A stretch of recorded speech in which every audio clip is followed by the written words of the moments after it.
I think it's now very clear that the country is now set for a referendum at the soonest available opportunity. But of course, now the challenge moves to the National Assembly, and we want to urge our legislators on their part to do the best and do justice for this country. This constitutional moment that has presented itself can only be seen as a positive development for this country. And I congratulate President Uhuru Kenyatta because he saw this. He said this is now a constitutional moment. Therefore, Speakers Florence Mwangangi, Speaker George Ndoto, Speaker Douglas Mbilu, and the leadership of the three county assemblies, we congratulate you.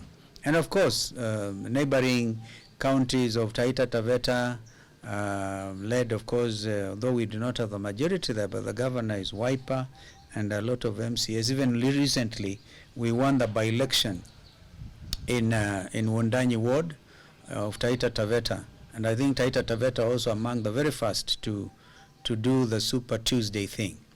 And as I said, my observation, based on long experience in these matters, is even the doubting Thomases now see that BBI, by and large, is an acceptable document. The first constitutional amendment to Constitution 2010. Therefore, I want to urge the MCAs now to continue taking leadership at their ward level. In fact, all the 1,500 plus MCAs countrywide should take a leadership. And I think if I were them, it will even give them competitive advantage. Because if you go to your ward and you're telling your electorate that I've now brought you 5% of Mgawa Pesa, Ward Development Fund, even the people will see. And this is, to us, the real issue. And the real issue is to give development at the grassroots. And that is where the rubber meets the road.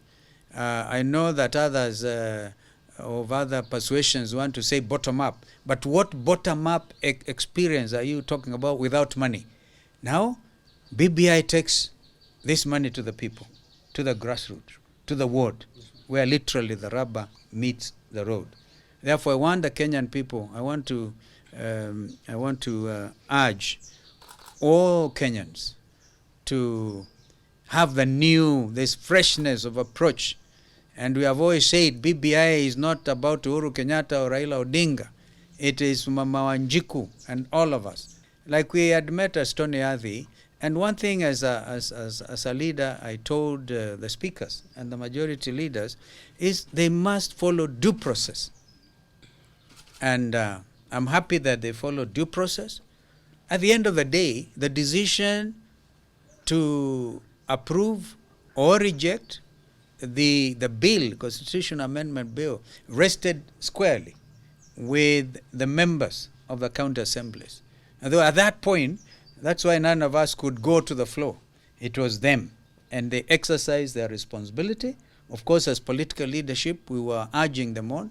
But it was basically their decision, the decision of each county assembly, constitutionally mandated to do so.